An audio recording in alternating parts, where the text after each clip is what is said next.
अज़ीज़ तलबा व तालिबात, आज के पहले क्लास में, और ये पहले दिन का दूसरा क्लास है, मैं आपको ये बताऊंगा कि तर्जमा निगारी क्या होता है। किसी भी ज़बान को दूसरी ज़बान में तब्दील करने का नाम तर्जमा है। तर्जमा निगारी के लिए मुतरज्जिम के पास यानी तर्जमा करने वाले के पास दो इल्म का होना बहुत ज़रूरी है।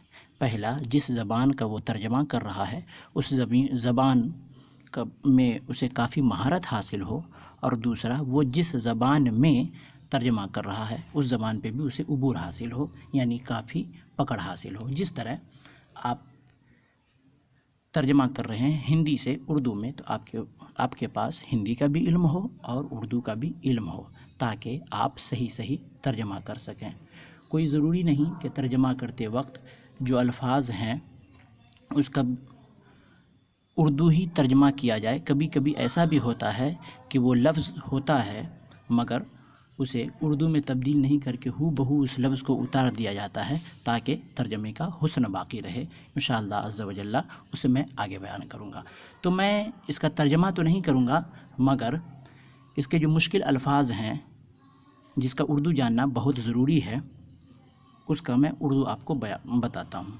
जिस तरह ये एक नोटिफिकेशन है राजभाषा के लिए। आपने ख़ुद भी पढ़ा होगा और देखा होगा कि 8 तारीख को राजभाषा के जो उम्मीदवार थे उनका इम्तिहान होना तय पाया था, मगर इस कोरोना वायरस की वजह से और इस सैलाब की तबाही की वजह से ये इम्तिहान जो है राजभाषा सहायक के उम्मीदवारों का ये टल गया है और आगे टाल दी गई है। तो मैं आपको बताऊं कि इसमें आज आप पढ़ेंगे नोटिफिकेशन 9 अगस्त को राजभाषा सहायक। अब सहायक तो हिंदी लफ्ज़ है, इसका उर्दू क्या है? सहायक को उर्दू में मुआविन कहते हैं। इसी तरह के लफ्ज़ है परीक्षा दूसरे लाइन में, तो परीक्षा को इम्तिहान कहते हैं। तीसरे लाइन के शुरू में एक लफ्ज़ है समाप्ति कहते हैं उर्दू में इख्तिताम को। उसके बाद है बिहार कर्मचारी को अमला उर्दू में कहते हैं, मगर आप अमला नहीं लिखेंगे। चयन का माने तो इंतखाब होता है, मगर आप जब इसका तर्जमा करेंगे उर्दू में तो चयन ही लिखेंगे। आयोग कमीशन को कहते हैं, इसका आप तर्जमा लिख सकते हैं। इसके लिए नई तिथि मतलब तारीख़, और ये तारीख़ की जमा तारीख़ों जो होती है ये घोषणा यानी ऐलान करेगा। आयोग यानी कमीशन के सचिव यानी सेक्रेटरी ओम प्रकाश पाल ने कहा कि उर्दू अनुवादक यानी मुतरज्जिम, सहायक उर्दू अनुवादक यानी मुआविन उर्दू मुतरज्जिम, और राजभाषा सहायक यानी राजभाषा मुआविन उर्दू परीक्षा यानी इम्तिहान की अगस्त में आयोजन का उन लोगों का पूरा प्रयास यानी कोशिश था।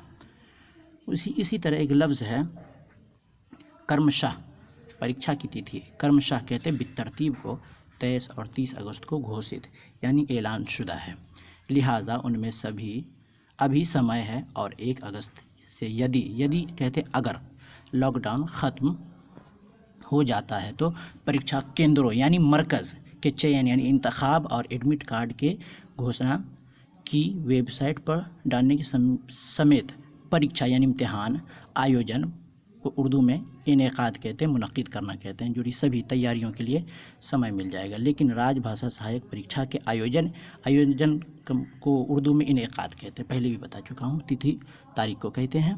घोषित यानी ऐलान शुदा, कारण वजह को कहते हैं। और इसी तरह एक लफ्ज़ आप इसमें देखेंगे पूर्व कहते हैं साबिक़ को। आपने अखबारों में, टेलीविज़नों में, उर्दू टेलीविज़न में आपने देखा होगा पूर्व यानी साबिक़। जैसे साबिक़ सदर जमहूरिया, साबिक़ वज़ीर आज़म, इस तरह कहते हैं। संभव जो है उम्मीद, आयोजन संभव नहीं है यानी इनेकाद करने की उम्मीद नहीं है। परीक्षा में बैठने वाले अभ्यर्थी कहते हैं अभ्यर्थियों, ये उम्मीदवार की जमा उम्मीदवारों। यहाँ अभ्यर्थियों कहा इन्होंने, तो यहाँ लफ्ज़ आएगा उम्मीदवार नहीं, उम्मीदवारों की संख्या यानी तादाद बेहद कम है, इसलिए पीटी नहीं होगा।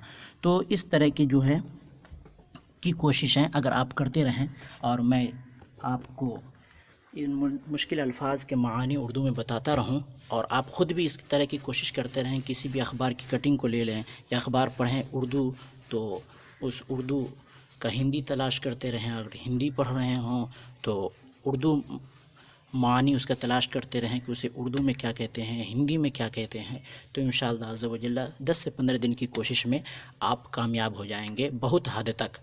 तो आज के लिए इतना ही काफ़ी है, और इसे आप इस वीडियो को बार बार देखें, नहीं समझ में आए तो फिर से देखें, और कोई इश्काल हो, कोई प्रॉब्लम हो तो कमेंट बॉक्स खुले हुए हैं, उसमें आप कमेंट करें, और वीडियो को लाइक करें, शेयर करें, चैनल को सब्सक्राइब करें। यह हमारे ऊपर आपका करम होगा। तो आज के लिए इतना ही काफ़ी है। अल्लाह हाफ़िज़।